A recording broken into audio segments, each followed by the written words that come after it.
তুই আমার নির্দোষ ছেলেদের হত্যা করেছিস। আমি তোকে অভিশাপ দিলাম, তোর কাঁধে 6টা মাথা গজাবে। সবাই তোকে রাক্ষসী মনে করবে। তুই তো সব হারিয়ে ফেলবি, সব সব হারিয়ে ফেলবি তুই। সাথে সাথে ওই মায়ের দেওয়া অভিশাপে আমার কাঁধে আরো 6টা মাথা গজায়।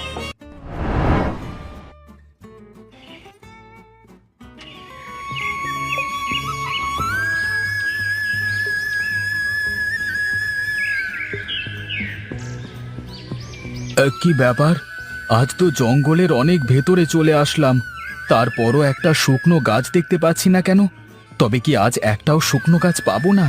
তাহলে কি আজ আমাকে খালি হাতে বাড়ি ফিরতে হবে? না না, খালি হাতে কি করে ফিরি? আজ তো মায়ের ওষুধ কিনতে হবে, মায়ের ওষুধ তো শেষ। এক কাজ করি, আজ একটা তাজা গাছ কেটে নিয়ে যাই। না না, এসব আমি কি ভাবছি? বিধাতা আমাকে মাফ করে দাও। আমি যে আমার দাদাকে কথা দিয়েছি, জঙ্গলের কোনো তাজা গাছ আমি কাটতে পারবো না।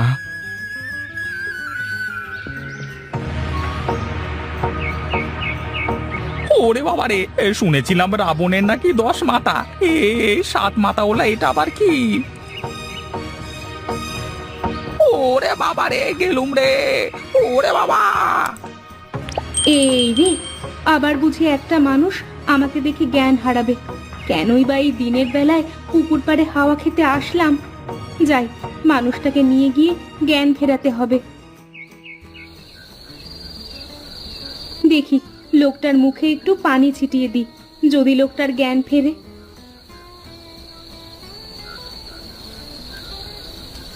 এ কে কে কে কে? ওরে বাবা, কোথায়? কেন কেন কেন এমন করে? কিভাবে? ওরে বাবা রে, ওরে বাবা রে, মারে গেলুম রে। ওরে বাবা, এ তো রাক্ষসী। এই যা, এত কষ্ট করে লোকটার জ্ঞান ফেরালাম, লোকটা দেখি আবার অজ্ঞান হয়ে গেল। কষ্ট আর কোথায় করলাম, আমি তো একটু পানিই ছিটালাম। এখন আমি কি করি? লোকটার জ্ঞান কিভাবে ফেরাবো? লোকটা তো আমাকে দেখে অজ্ঞান হয়ে যাচ্ছে। যাই হোক, আরেকবার চেষ্টা করে দেখি কি হয়। এ কে কে কে কে? ওরে বাবা, কোথায়? কেন কেন কেন এমন করে? কিভাবে? ওরে বাবা রে, ওরে বাবা রে, মারে গেলুম রে। ওরে বাবা, এ তো রাক্ষসী। এই রে, যা, এ তো আবার অজ্ঞান হয়ে গেল। এখন আমি কি করি?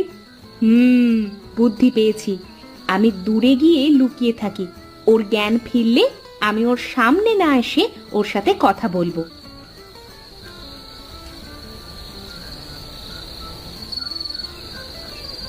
না, মানুষটা তো এত দেরি করে না কোনোদিন। আজ এতগুলো বছর ধরে জঙ্গলে কাঠ কাটছে, কখনো তো এত দেরি করেনি। সকাল গড়িয়ে দুপুর, এখন দুপুর গড়িয়ে বিকাল, আবার বিকাল গড়িয়ে সন্ধ্যা হয়ে গেল, এখনো মানুষটার আসার কোনো খোঁজ নেই। মানুষটার কোনো আপদ বিপদ হয়নি তো আবার? হে বিধাতা, তুমি মানুষটাকে রক্ষা করো। মানুষটা যেন কোনো বিপদ আপদ না হয় সেদিকে তুমি খেয়াল রেখো। আরে, ওই তো কনক কাঠুরে। দেখি তো, ওর কাছে একবার শুনে দেখি যদি মানুষটার কোনো খোঁজ পাই। ও কনক ভাই, কনক ভাই, বলি আরে শুনছো নাকি কনক ভাই? আরে মিনতি বৌদি, ডাকছো নাকি আমাকে? হ্যাঁ হ্যাঁ, সেই কখন থেকে চেঁচিয়ে চেঁচিয়ে তোমাকে ডাকছি। 2 গ্রাম পরে লোক শুনে ফেললো, আর তুমি শুনছো না কেন গো? তাহলে তো গায়ের লোকেরা ঠিকই বলেছে, কানের বল বিয়ারিং গুলো একটু লুজ হয়ে গেছে, তাই ঠিকঠাক সিগন্যাল পাচ্ছে না। একটু কানের ডাক্তারের কাছে গিয়ে রিপেয়ারিং করাতে হবে বোধহয়। হ্যাঁ। রসিকতা বাদ দাও ভাই, তোমার দাদাকে দেখেছো কি কোথাও? না না, তা তো দেখিনি। কেন, কি হয়েছে? মানে মানে না মানে, মানুষটা আজ এখনো বাড়িতে আসেনি। আরে ওসব নিয়ে তুমি চিন্তা করো না। আজকাল শুকনো কাঠের বড়ই অভাব, তাই হয়তো জঙ্গলের বেশি ভেতরে যেতে হয়েছে। চলে আসবে, চলে আসবে, এক্ষুনি চলে আসবে। আমি চলি।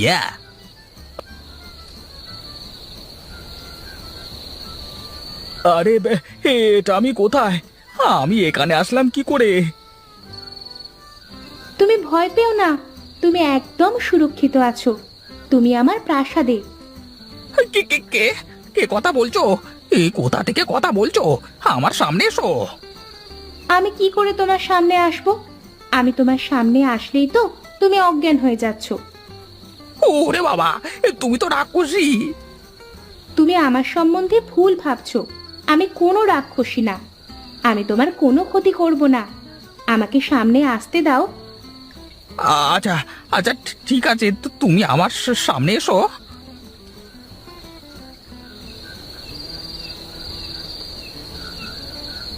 আমাকে বিশ্বাস করো, আমাকে দেখে তোমার ভয় নেই।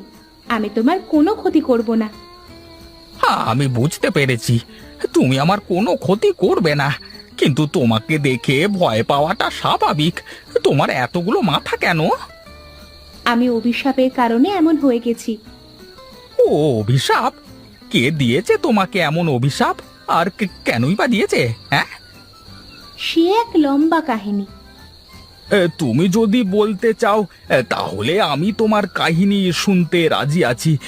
যদি আমি তোমার কোনো সাহায্য করতে পারি আর কি। ভয় লাগছে একটু। বেশ, শোনো তবে। আজ থেকে প্রায় 100 বছর আগের ঘটনা।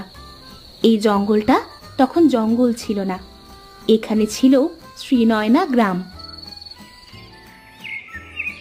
আমার স্বামী নিধিরাম ছিল এই গ্রামের একমাত্র জমিদার। আমার স্বামীর অকাল মৃত্যুর কারণে আমাদের কোনো সন্তান ছিল না। তাই বাধ্য হয়ে আমি শ্রীনয়না গ্রামের দায়ভার আমার কাঁধের ওপরে তুলে নিই।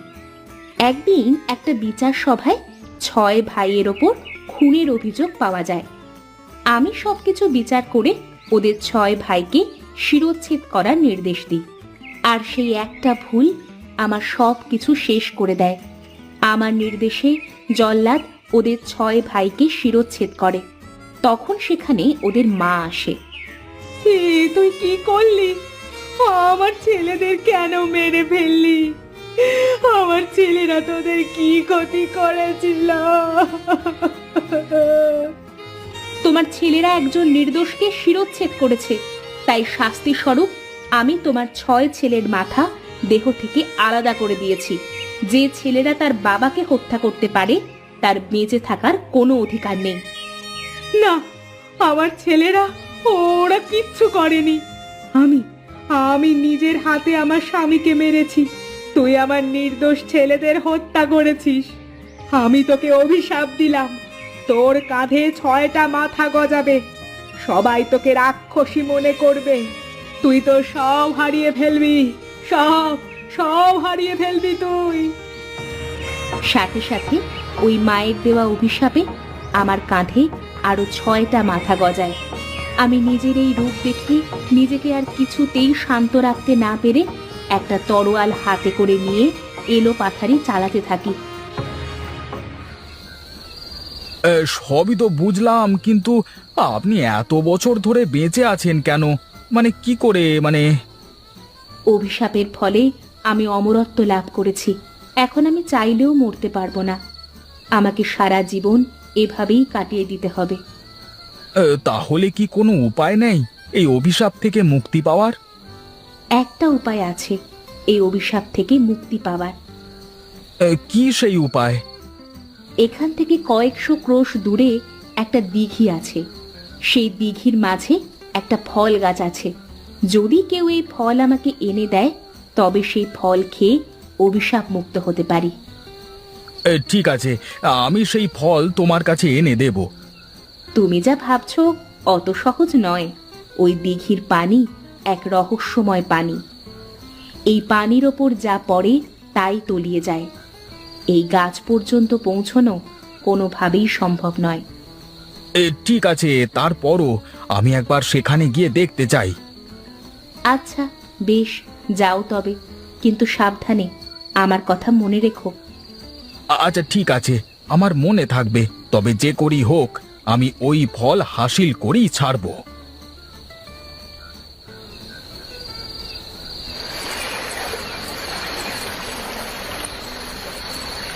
আরে এই তো সেই ফল।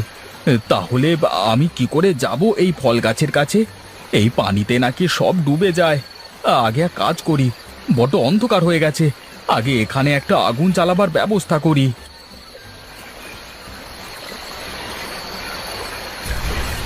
পাথর তো পানিতে ডুবে যায়, দেখি এমন কিছু পানিতে ফেলে যেটা ভেসে থাকে।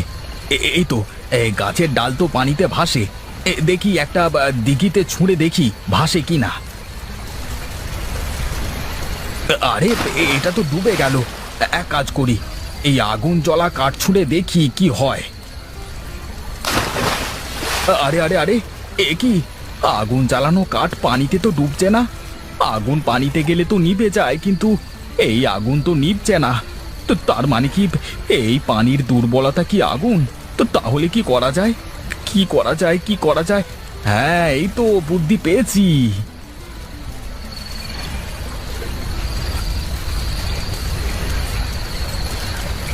এই তো চলে এসেছি।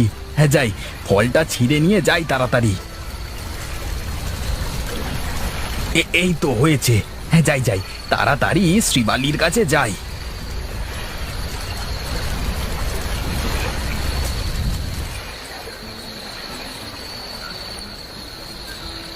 এই দেখো, আমি তোমার জন্য সেই ফল এনেছি। তোমাকে অনেক ধন্যবাদ। আমি তোমার এই উপকারের কথা কিছুতেই ভুলবো না। এই নাও, এই চাবিটা রাখো। আমার প্রাসাদে ঢুকে ডান হাতের দরজা এই চাবি দিয়ে খুলবে। সেখানে অনেক ধনরত্ন রাখা আছে। এই সব এখন তোমার।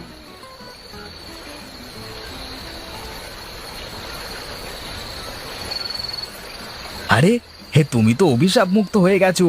হে, চলো আমার সাথে আমার গ্রামে, আমার সাথে থাকবে তুমি, চলো। না, আমি অনেক বছর বেঁচেছি, আর বাঁচার কোনো ইচ্ছে আমার নেই। আমি এখন মুক্তি পেতে চাই।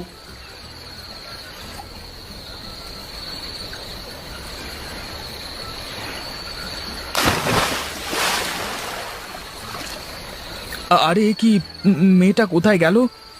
মেয়েটা মনে হয় মুক্তি পেয়েছে। যাক বাবা। ডাইনি একটা সবুজ রঙের সরু বাজিতে আগুন দিতেই তার থেকে ছোট ছোট আগুনের ব্যাঙ জন্ম নেয়। এর ফুলকি যেখানেই পড়বে সেখান থেকেই রক্ত খেকো ব্যাং ফুড়ে উঠবে। ভম্বল, আমাদের আমাদের নতুন দুরন্ত সাপ বাজি ধরা। ছেলেরাও আজ নতুন কিছু করবে বলে নিজেদের বুদ্ধি কাজে লাগিয়ে অনেক নতুন বাজি তৈরি করে এনেছে।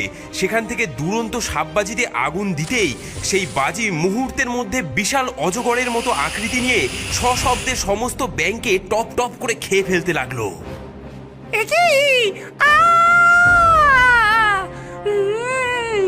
বেশ, তবে আমার হুরুক তিরিং বাজির হাত থেকে কেউ তোদের বাঁচাতে পারবে না। চোখ বন্ধ করে ডাইনি ওর পোটলা থেকে একটা চৌকো বাক্স ছেলেদের দিকে ছুঁড়ে দিতেই ওদের চারিপাশে একটা হলদে বলয়ের সৃষ্টি হয়, আর তার ভেতরে এক এক করে চরকি ফুটতে থাকে। ওরে ওরে জগা জগা, এটা তো কড়াই চেপে বোম ফাটানোর মতন। ওরে জগা, তাড়াতাড়ি মিঠুন বোমে আগুন দে।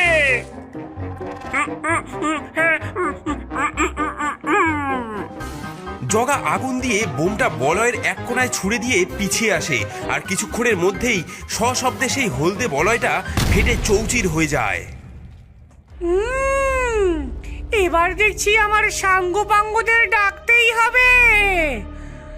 ওরে মামদো পেচো আলিয়া, তোদের খেলা দেখিয়ে যা।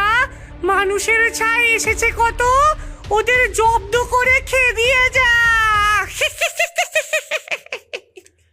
একে একে আলেয়ার নাচুনির আলো, মামদো আর বাচ্চা ধরা পেঁচো ভূত এসে হাজির হয়। বলো ডাইনিমা, কি হয়েছে, কি করতে হবে? হ্যাঁ, ওদের বাজি পুরনোর লড়াইতে হারাতে হবে। এ আর এমন কি?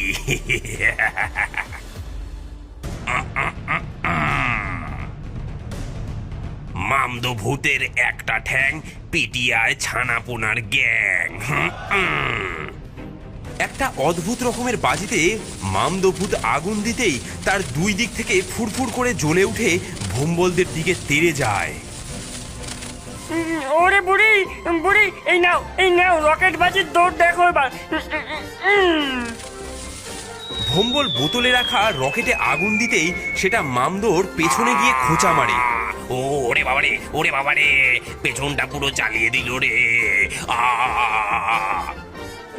তবে রে বেটা, এই নে কাঁচ আতশবাজি।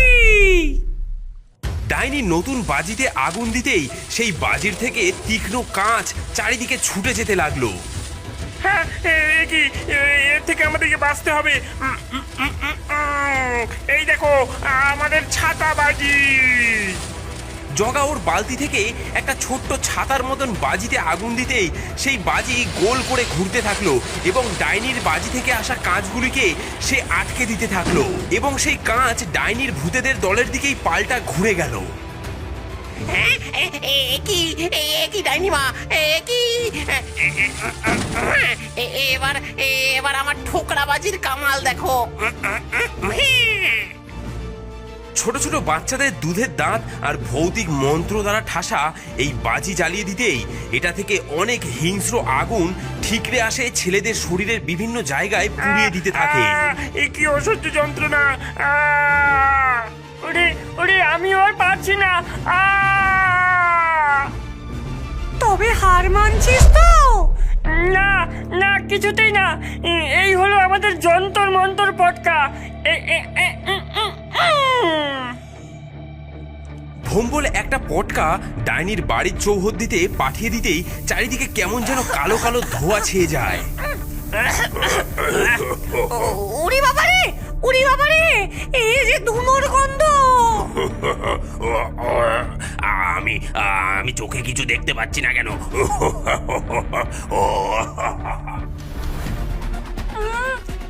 সব ওই ছোকরাদের কারসাজি। আর চিন্তা করো না, এবার আমি তোমাদের আলো দেব। আলিয়া তার আগুন দিয়ে সব ধোঁয়া দূর করতেই দেখা যায় বাচ্চাগুলো আর ওখানে নেই।